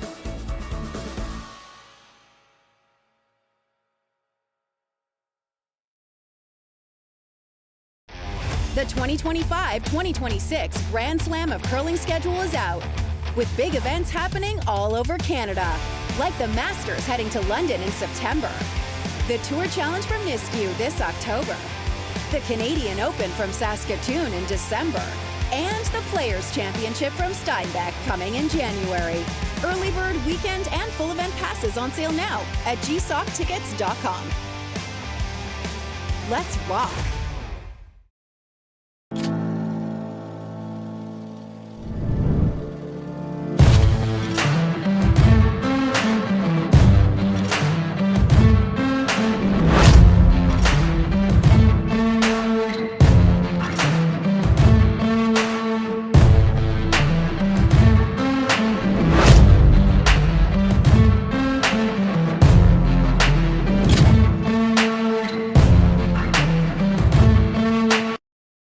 Yeah, I'm on that one too, and then I'm done. So back to Martensville for the Grand Slams of Curling Tier 2 Championship here at the Canadian Open. Our match here between Maeda and Derksen. Young Derksen team out of Saskatoon. And Maeda out of Kitami, Japan. I think I said that wrong a minute ago. I might not have said it right now, but I think it's closer. With Maeda having a 6-3 lead, with Hammer now playing end number 6. So a very tough task for Derksen, but they will go as hard as they can go here to score Sean. And as you just pointed out, they only have to do it 3 times. Yeah, no pressure there. No, and then as we were talking, yeah, and then win the draw of the button, yeah. But as we were talking about during the break a little bit last week, conditions in Swift Current were a little straighter. The nice thing that, well, this has got to get across the line, did it? It is. Yeah, I guess so. It's not touching the center line though, so no. They would have the option of the tick. Plus, it's really not guarding the tighter guard. The thing that they do have working for them this week that they maybe we didn't see it as much last week in Swift Current. So you're throwing the tight guard and the long guard, whatever order you like to. They played the tight one here first, then they played the long one, didn't get the line they wanted. Maeda will come around the center twice. He can't make a play on those guards yet. He could try to tick the long one right now, but he's opting to come around anyway. And typically your call for the 5th stone now is to try to move these red stones behind the tee line. Well, last week with a little bit straighter ice conditions in Swift Current, that was a tougher shot. With that big movement that we've got here in Martensville, a little more possible to make those shots. Exactly what they're trying here. Yeah. Right idea call-wise, though. That's good. Yep. You have to create some room for yourself here. It's not about killing these reds. It's not even necessarily because of the angle that they're at. You don't even necessarily have to get them behind the tee line. But you don't have a path to the button right now. That's right.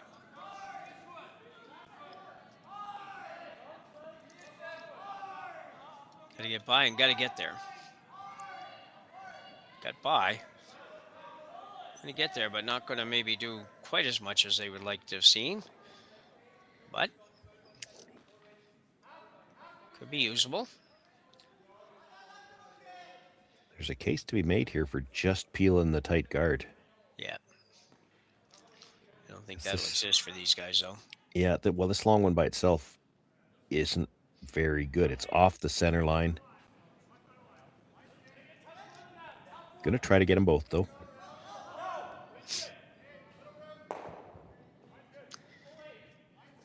Didn't work well. Just got the high one. Yeah. Well, and here's the thing. So you're going to throw the high guard for a bit. You're going to make them try to throw peels. Because you didn't move those stones very much on that first tap attempt, you're going to have to make a play in the house earlier than you would have otherwise. Because you still don't have a way to get shot rock on your next throw into the house.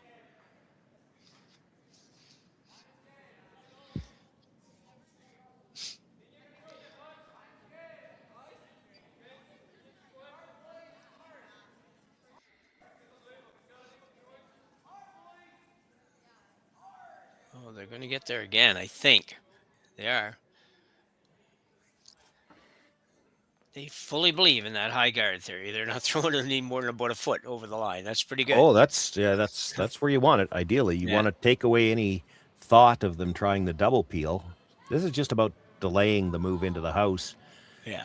When you make that move in the house, you don't want Maeda to have too many chances to clean things up. Third's first stone. I think you got to throw one more. Yeah, and the angles aren't particularly great in the house to be able to do much in one shot. Yeah. So you need a couple. You throw in one more guard here at least, and you know you're a little desperate here to the point where you might have to throw two. Depends. You got to figure out what your shot is in the house right now, and right now it would be, can you tap the yellow enough to get just to the shot rock and move it behind the tee line? Maybe. Yeah, have to see it again at home. This one comes in a little deeper. A lot closer together than they'd like that one. He's going to try the double peel now. Yeah. See which way he's going to take this.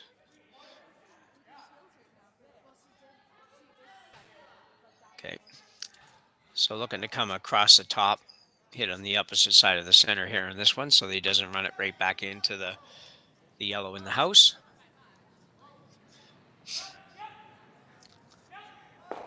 Kuroki.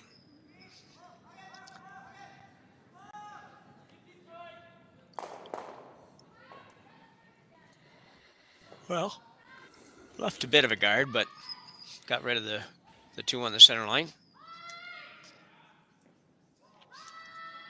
Dylan now looking, it looks like he's thinking he has to throw another one. Mm-hmm. Might not have to, actually. I don't know. Sean, what do you think? I'm looking at the options too. What do they got left for time? My first thought is this might be the time to call a timeout and talk about this, but he can guard. They're going to peel it, and then you have to know what your two shots are in the house. That's the thing. Yeah. If you're going to guard and let him peel, you have to know how you're getting to shot rock with two more. If you're playing into the house, I think you're tapping yellow onto the high red and then trying to tap the two reds to a pocket and stay lined up to be in front of it, so that when they hit a yellow, something's going into the pocket. Yeah. But in theory, you could wait for the next shot to do that too. Yeah. I'm not sure what they settled on here, but looks probably could be possibly a slight little tap. Or yeah, I wonder if he's not trying to think of getting a way to get two in. Like, you could almost play what I just talked about and play it like a split. So you come across the face of the yellow, clip it thin onto the high red, try to tap it, and then roll in behind cover so that he really can't make a play on either one of them. I'm not sure the rock behind cover is going to help you if that's what they're thinking. Yeah. This has got a curl. Line's getting better now. Yeah, probably not quite enough weight. Yeah, need a little bit more, I think.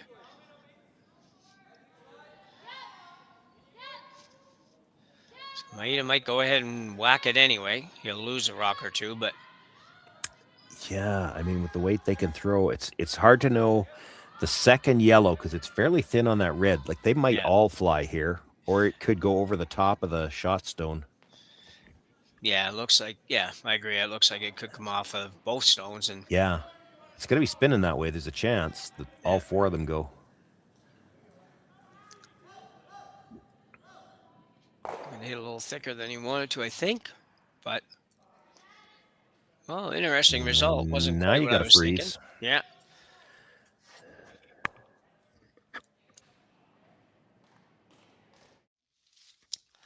When I look at this, you see sometimes rocks go that you just don't completely see. I could see the yellow going, but I just didn't think it would go quite like this on this shot. I thought when he hit this, he hit it too thick, and the second yellow would probably hang around, but no, did what we expected it the first time.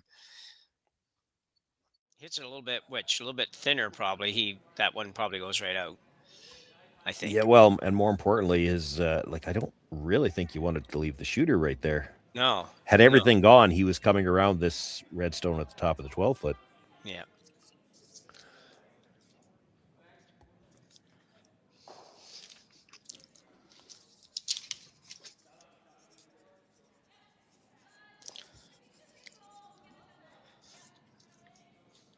So Derksen playing another freeze attempt.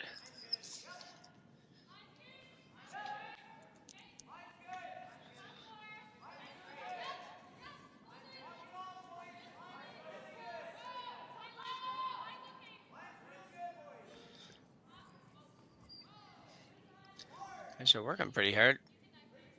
Gonna get there, and he will. Get there for shot rock. Yeah, didn't get down to the freeze, and there's probably a piece sticking out to just pick it. I don't think he can see enough to take his own with it.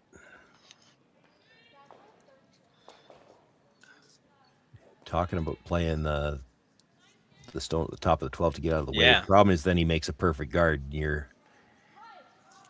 you're probably giving up a steal. I think you take a run at picking it now. If you clip the one out of the top 12, so be it. Yeah. It's hard to throw a perfect guard good enough that you can't make a play on it with the last one. You don't think there's a shot to play that one on the 12 onto like half of the yellow on the well, left-hand side as we look at it on the long view. Oh, there is. Yeah. There's a shot, but Yeah.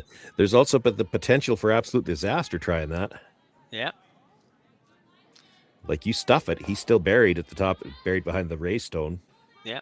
At the back of the button, and he's throwing a guard, and you kind of giving him the first steal. I think you're picking this. Yeah.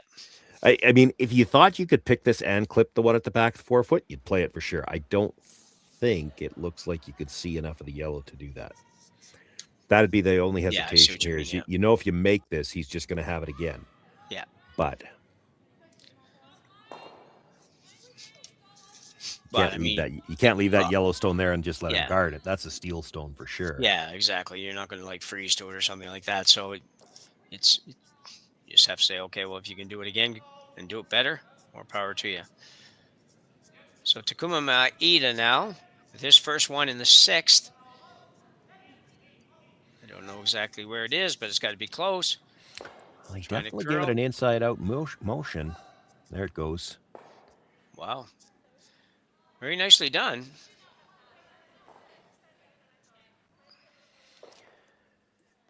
Okay, so if you're... Have one more look at this, Sean. Yeah, and you can see with that in-out motion, it's still backing away from the center line, backing away.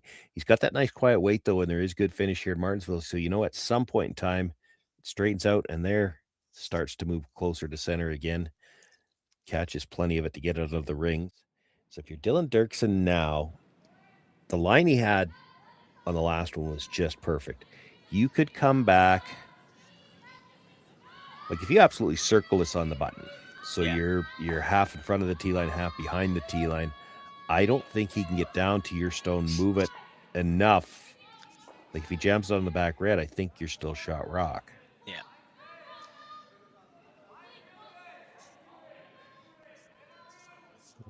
Definitely looks like it's got more weight. Heavy. Yeah. Maybe just a little too much weight. It bounces off a little bit, and it will. So just that little bit heavy. Uh-oh. Yeah. So Maeda with a chance for a couple. Just an open hit. Just a nice control weight hit. Should be fine.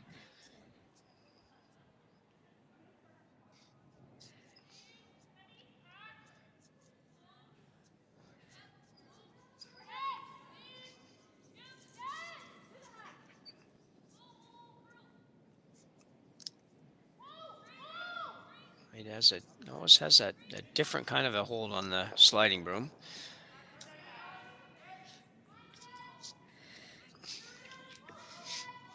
So Kamikawa, just a real light clean here. Very similar weight to the last one, a little wider path, but. And there you go. Just Very for good nice measure, shot. he rolls buried just for good measure. Yeah. How often does that happen on the last rock? Yeah, I know, yeah. So a big deuce here for Maeda. He will take an 8-3 lead. I'm sure the guys are probably deciding whether or not they want to keep going. That's what it looks like they're talking about. Yeah, we'll just hang for a second to see what they're thinking. They're pretty young. They might go ahead and play a little longer, but... Well, you got 2 more games to play. Yeah. Yeah, I think they're going to keep going. Okay, so 8-3 lead for Maeda as we come back after the break. It'll be the 7th end here in Martensville. You're watching on Curling Stadium. Back after the break. Welcome to the RockShop.net, the official store for the Grand Slam of curling. Whether you're looking for the best hats, stylish clothing, fun toys, or unique accessories, the Rock Shop has it all. Shop online anytime at therockshop.net for exclusive Grand Slam of curling gear, or come see us in person at your next event. Therockshop.net, where fans find their favorite curling gear.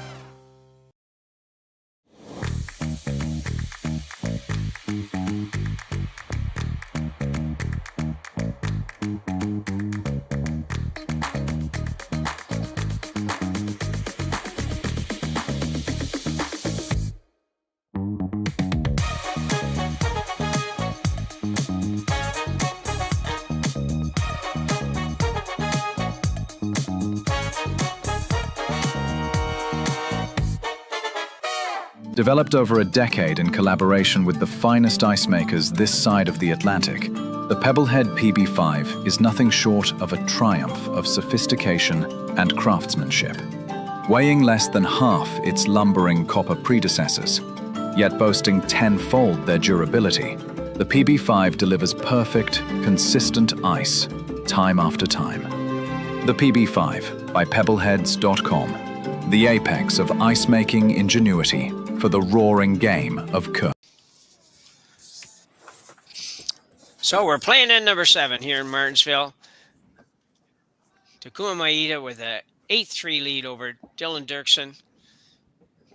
And they're both teams' second game in the Grand Slam of Curling Tier 2 event. Yeah, and I still think, though, this comes down to the Derksen team has 2 more games left to play. They have had their struggles this game, so they had that little bit of a discussion. And the nice thing about an event like this with men's and women's together, you know your games aren't going to be that close together. So play one more end, have a good end to get off the ice so you can have some confidence going into that next one. They've had their struggles here in this game. Yeah. Yeah, I always figure it's worth playing as long as everybody wants to play. Nothing worse than saying, okay, well, whatever you want to do, and then we play, but nobody's into it. So, so take it as a good situation to learn, figure out what's going on in the ice, what's going on with yourselves. And yeah, and I would hope that's what the discussion was about. It's like, okay, we haven't had our best game here, but let's have one good end to get off the ice so that we can restore some confidence. And I mean, I've done that. A lot of open teams have done that. If you know you're not going to, if you're going to be sitting for a while, and I don't have their schedule in front of me, but I can look it up. Like, I don't know when their next game is, but if you're sitting for a while and you're coming off a game like this and just everything has gone wrong, yeah, they don't play till noon tomorrow. Like, they're off for 24 hours. Well, it's tough to stew on that when you've got not a lot of good things to help you get out of that mental funk. So you play that one good end and say, well, you know, we're throwing them okay. Plus, as you mentioned, they have had some struggles with draw weight today. They might want an end where they can just get that back, get a feel back for draw weight. yeah, they've got their 2 corners up there, so you can certainly come around. Yeah, and I think you do. Those reds aren't a threat. I mean, they're all in the middle, but they're not a threat. Nothing got anywhere near the 4-foot. No, and with the score the way it is, you know, if you come around the corner, make it really good, Maeda's probably ripping the corner, you know, so he's not going to do much with those red ones in the front either. So, well, he still would have liked them. Maeda would have liked them in a better spot, actually. You want to get something in the 4-foot. The whole point to throwing those rocks in the middle is you force your opposition to play them at some point in time. Well, he didn't force them to. No.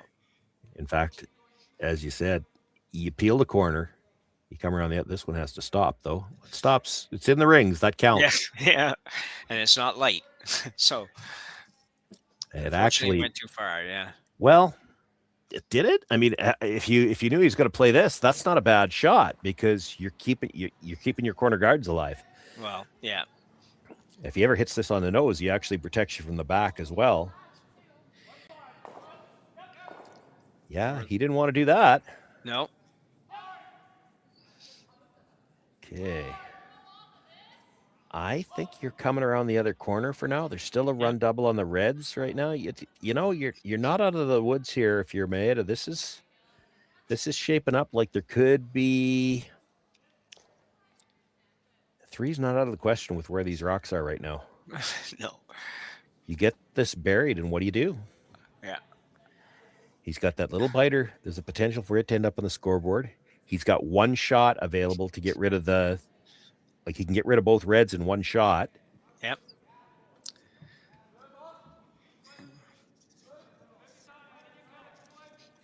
So this is going to be okay, this one. Yeah, they need to bring it That's back. better weight. It's a nice shot. Yeah, this is really interesting now. Right, we'll peel the corner.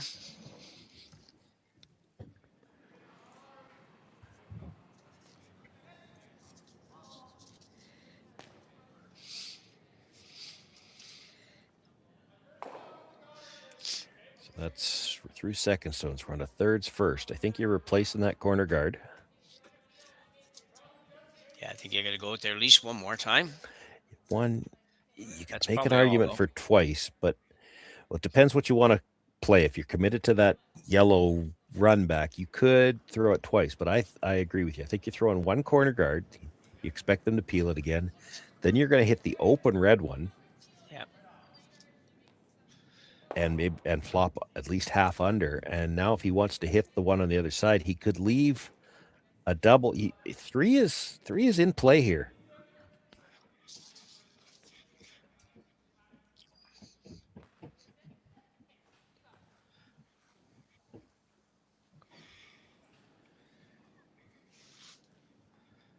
So another peel on the corner.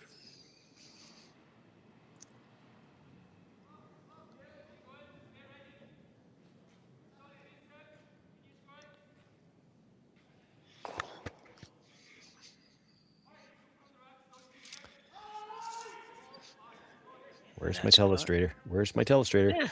I'm pointing at it on the screen. I think you're hitting the open red one now, and just try to roll, even if you're just edge to edge with the guard, because you've always got the nose hit on the guard to double the reds. You just have to leave this in a spot where they can't put a better one in. You throw the corner guard now. The problem with throwing one more corner guard is then you're committed to playing the run back double. You might not have to if you do it the other way around. Yeah. You can't leave a double. Yeah. So what's your shot call right here? I'm hitting the open red. Okay. And you just need to roll in about 6-7 inches just so that you're edge to edge. Because if you hit it on the nose, he's going to play the slash double at the back one. Would you ever go in, turn around that red one on the center line? Well, then he's coming off the one in the 8 foot, and now you're running out of rocks to get rid of all the reds. But if you hit that open one now and roll over, if he comes off the outside edge one, he's still going to have to leave a double on the reds somewhere. If you're going to hit the open one, why I say you've got to roll is if you hit it right on the nose, then he's got room on the inside to try to slash it towards that one at the back 12 foot. Yeah. So we do have a timeout here.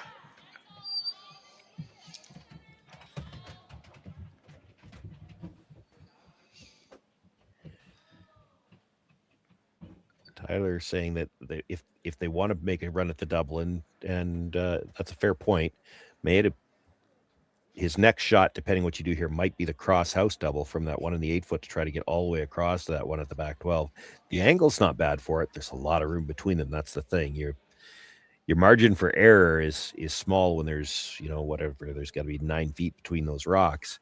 Yeah. And it's real easy. You half an inch off hitting perfect, and you don't even make contact with the second one.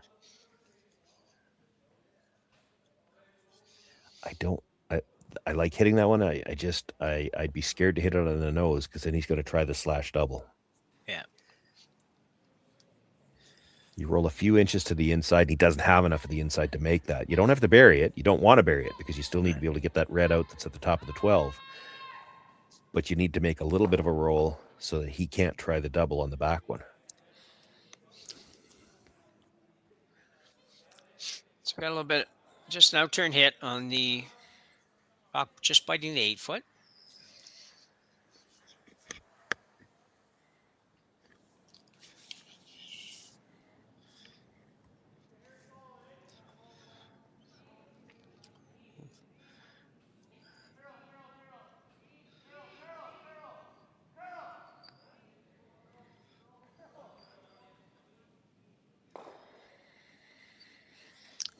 So right in the nose. Boy, it's awful close to. Yeah, it might be deep enough that you can't make the triple, but. So if you hit the yellow, the one that was just thrown, clip that one at the back, your shooter comes across and moves that red over. Yeah. But I think it goes over the top of the second yellow. Yeah, I don't know if it clears the red one, does it? If you're making the double on the two. If you're making the double on the two yellows on the left, as we look at the overhead. Yeah. Yeah, and the red as it comes across catches the other red. It's going to be on the front half of it somewhere. Does it touch the yellow? I think. Yeah, it's hard to say. I feel like it should go over the top, but maybe not. Yeah. You're going to be fairly high up on that other red. I don't imagine they're throwing it with the weight where they make the triple anyway. They could. They certainly have the ability to throw that kind of speed. Yeah. I think more than anything, he's looking at, can we tap this over? Because he's worried about grouping his red stones. That run is still there. It's still a short run. And as you mentioned earlier, he could play the Kraus House double off the one that's out there by itself and just by distributor. Could. The problem is you miss the crosshouse, you're probably not saving your shooter. Oh, no. You miss this straight back, you're probably still sitting second and third at least. Yeah.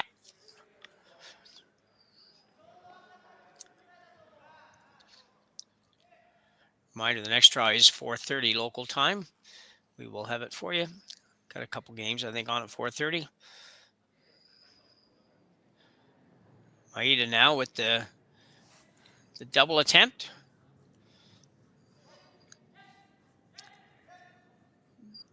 Probably in the neighborhood, just judging by the sweeping. Will he roll it out? No, I don't think so. No. The problem is... Yeah, it's left it in a weird spot. Yeah. I think you're hitting the open red again. And just try to sit right there. I think you have to, because I think that if you go after the other one, you're probably going to end up losing your one in the back. You don't want to lose anything right now. Well, you could drive it across the face, try to roll open side, then have your shooter roll over, but then there's no guarantee that you've got a double for the last one. Like the reason this end has been working is you've always had that short run where you might be able to double reds, and you could now, although it would spin. But if you make the nose hit and sit right there, you've got two ways to kill that red, either the little slash on the one you're about to throw or the straight back. And what you play might depend on, you have to assume that Maeda's going to go after the open one. Yeah. And how can you make a double? How can you kill the red at the top and make the double on the one he's about to throw in there? It's going to be hard for him to not leave some kind of angle. Yeah.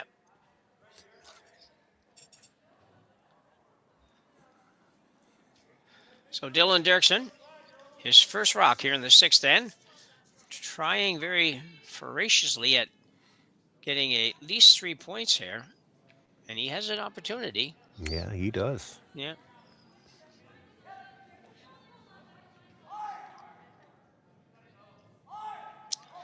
Working hard on this, though. Off now, so he must be in the neighborhood of what they were looking for.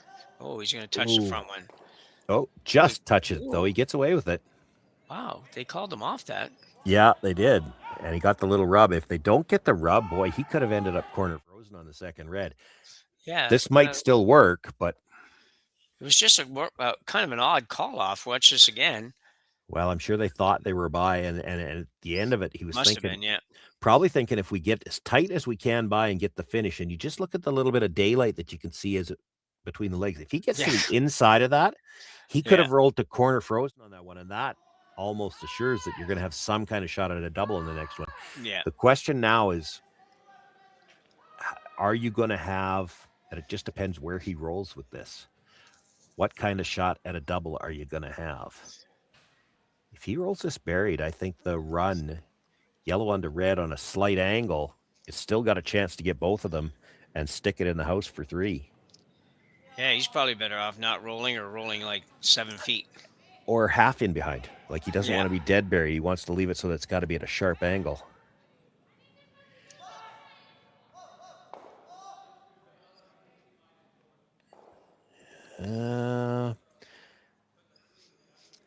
I think it's still there. Has a shot, yeah.